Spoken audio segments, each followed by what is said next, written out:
வணக்கம். தமிழ் ஃபுட் கார்னர்ல இன்னைக்கு மிக்சட் வெஜிடபிள் சப்ஜி பண்ண போறோம். இந்த சப்ஜியை நம்ம ரொம்ப ஈஸியா பண்ணிடலாம். டேஸ்ட் ரொம்ப நல்லா இருக்கும். இது சப்பாத்தி, நான் இதுக்கெல்லாம் சைட் டிஷ்ஷா வச்சு சாப்பிட்றதுக்கு ரொம்ப சூப்பரா இருக்கும். இப்போ எப்படி பண்றதுன்னு பார்க்கலாம். இந்த பேன்ல 3 டேபிள் ஸ்பூன் எண்ணெய் சேர்க்கிறேன். நம்ம எல்லா வெஜிடபிள்ஸையுமே எண்ணெயில ஃப்ரை பண்ண போறோம். அதனால இந்த அளவுக்கு எண்ணெய் சேர்த்தாதான் கரெக்டா இருக்கும். எண்ணெய் சூடானதும் இதுல ஒரு மீடியம் சைஸ் உருளைக்கிழங்க வாஷ் பண்ணிட்டு தோல் சீவிட்டு இந்த மாதிரி கொஞ்சம் பெரிய சைஸ் துண்டுகளாக கட் பண்ணி வச்சிருக்கேன். அதை சேர்த்துட்டு மீடியம் ஃப்ளேமில் வச்சு இந்த உருளைக்கிழங்கை வறுத்துக்கணும். இந்த உருளைக்கிழங்கு பார்த்தீங்கன்னா மேலே அதனுடைய கலர் மாதிரி வர வரைக்கும் எண்ணெயிலேயே ஃப்ரை பண்ணிக்கணும். இந்த மாதிரி ஃப்ரை பண்ணாதான் உருளைக்கிழங்கு உள்ள நல்லா சாஃப்டாக இருக்கும். அடுத்து இது கூட 1/4 கப் அளவுக்கு பீன்ஸை கட் பண்ணி சேர்த்துக்கிறேன். 1/4 கப்பு கேரட்டையும் இது கூட சேர்த்துக்கலாம். இந்த கேரட் பீன்ஸும் நல்லா இந்த எண்ணெயிலேயே நல்லா ஃப்ரை ஆகி ஓரளவு வெந்து வரட்டும். மீடியம் ஃப்ளேம்லேயே வச்சு ஃப்ரை பண்ணிக்கோங்க. பீன்ஸும் கேரட்டும் 2 நிமிஷம் நல்லா எண்ணெயிலேயே ஃப்ரை ஆயிடுச்சு. அடுத்து இது கூட க்ளீன் பண்ண காலிஃப்ளவர் பீசஸ் ஒரு 10 பீஸ் போட சேர்க்குறேன். இதையும் 1 நிமிஷத்துக்கு நல்லா ஃப்ரை பண்ணிக்கலாம். காலிஃப்ளவரை க்ளீன் பண்ணுறதுக்காக கொதிக்கிற தண்ணியில் ஒரு 3 நிமிஷம் போல் போட்டு வச்சுருந்தேன். அதனால் இதை 1 நிமிஷம் மட்டும் வதக்கினா போதும். அடுத்து இதில் ஒரு சின்ன கேப்சிகத்தை க்ளீன் பண்ணி உள்ள விதைகளை எல்லாம் எடுத்து சேர்த்துக்கலாம்.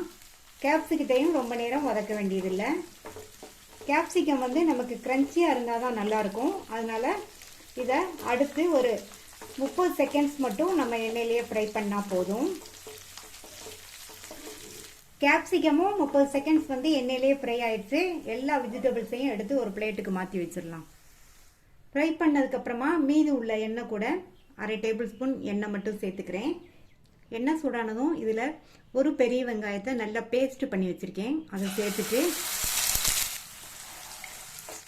ஸ்டவ்வை சிம்மில் வச்சுட்டு இந்த வெங்காயத்தை 2 நிமிஷத்துக்கு நல்லா வதக்கிக்கோங்க. 2 நிமிஷமா எண்ணெயிலேயே வெங்காயம் நல்லா வதங்கிடுச்சு. இது கூட 1 டீஸ்பூன் இஞ்சி பூண்டு பேஸ்ட்டை சேர்த்துட்டு இதனுடைய பச்சை வாசனை போகிற அளவுக்கு மறுபடியும் 2 நிமிஷம் வதக்கிக்கோங்க. இஞ்சி பூண்டு விழுதோட பச்சை வாசனை போயிடுச்சு. ஒரு பெரிய தக்காளியை பேஸ்ட் பண்ணி சேர்த்துக்கோங்க. தக்காளி விழுது சேர்த்ததுக்கு அப்புறமா மறுபடியும் இதை 1 நிமிஷத்துக்கு நல்லா இந்த மாதிரி கலந்து விட்டுட்டு இது 1 நிமிஷத்துக்கு அப்படியே வதங்கிட்டு இருக்கட்டும். இப்போ தக்காளி வதங்கிடுச்சு. அடுத்து இது கூட 1/4 டீஸ்பூன் மஞ்சள் தூள், 2 டீஸ்பூன் தனி மிளகாய் தூள், 2 டீஸ்பூன் கொத்தமல்லி தூள், 1/2 டீஸ்பூன் சீரகத்தூள் சேர்த்துட்டு இந்த டிஷ்ஷுக்கு தேவையான அளவு உப்பு சேர்த்துக்கலாம். உப்பு சேர்த்து நல்லா கலந்து விட்டுருங்க. இது கூட 1/4 கப் மட்டும் தண்ணி சேர்த்துடலாம். தண்ணி சேர்த்து மறுபடியும் நல்லா ஒரு தடவை மிக்ஸ் பண்ணி விட்டுட்டு மூடி வச்சிருங்க. சேர்த்த மசாலா தூளோட பச்சை வாசனை எல்லாம் போய் நல்லா ஓரங்கள்லாம் எண்ணெய் பிரிஞ்சு வரட்டும். அதுக்கு 2லேருந்து 3 நிமிஷம் ஆகும். இப்போ 3 நிமிஷம் ஆச்சு. நல்ல ஓரங்கள்லாம் எண்ணெய் பிரிஞ்சு வந்திருக்கு. இதில் 2 டீஸ்பூன் பட்டர் சேர்த்துக்கலாம். இந்த பட்டர் சேர்த்தோம்னா கிரேவி ரொம்ப சூப்பராக நல்லா க்ரீமியாக டேஸ்ட்டாக இருக்கும். நீங்கள் விருப்பப்பட்டால் சேர்த்துக்கங்க, இல்லைன்னா ஸ்கிப் பண்ணிடலாம். அடுத்து இதில் நம்ம ஃப்ரெஷ் க்ரீமும் சேர்க்க போகிறோம். ஒரு 1/4 கப் அளவுக்கு ஃப்ரெஷ் க்ரீம் சேர்த்துக்கலாம். அடுத்து கொஞ்சமாக கசூரி மேத்தி இலைகளை இந்த மாதிரி கசக்கி சேர்த்துக்கலாம். இப்போ நல்லா கலந்து கொடுத்துருங்க. அடுத்து நம்ம ஃப்ரை பண்ண வெஜிடபிள்ஸ் எல்லாம் சேர்த்துக்கலாம். இந்த வெஜிடபிள்ஸ் கூட உங்கள்கிட்ட பச்சை பட்டாணி இருந்தாலும் சேர்த்துக்கங்க, நல்லா இருக்கும். இப்போ நல்லா ஒன்றா மிக்ஸ் பண்ணி விட்டுறலாம். நல்லா மிக்ஸ் பண்ணி விட்டுட்டு மூடி வச்சிருங்க. ஸ்டவ்வை லோ மீடியம் ஃப்ளேமில் வச்சிருங்க. ஏற்கனவே நம்ம எண்ணெயில் ஃப்ரை பண்ணதுனால காய்கள்லாம் ஓரளவு வெந்திருக்கும். இப்போ மூடி போட்டதுக்கப்புறமா ஒரு 3லேருந்து 4 நிமிஷம் இருக்கட்டும். எல்லா காய்களுமே நல்லா கரெக்டாக வெந்து வந்துடும். இப்போ 3 நிமிஷம் ஆச்சு.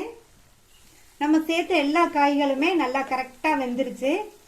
அடுத்து இதில் 1/2 டீஸ்பூன் கரம் மசாலா தூள் சேர்த்துக்கலாம். கரம் மசாலா தூள் கடைசிலேயே சேர்த்துக்கோங்க, அப்பதான் நல்லா இருக்கும். அடுத்து பொடியாக கட் பண்ண கொத்தமல்லி இலைகளையும் தூவி விட்டுறலாம். கரம் மசாலா தூளும் கொத்தமல்லி இலையும் சேர்த்ததுக்கு அப்புறமா ஒரு நிமிஷம் மட்டும் அப்படியே இருக்கட்டும். ஸ்டவ் ஆஃப் பண்ணிடலாம். ரொம்ப ரொம்ப டேஸ்டான மிக்சட் வெஜிடபிள் சப்ஜி சூப்பராக ரெடி ஆயிடுச்சு. நீங்களும் இந்த சப்ஜியை ஒரு தடவை ட்ரை பண்ணி பார்த்துட்டு உங்கள் கமெண்ட்ஸை சொல்லுங்கள். தேங்க்யூ.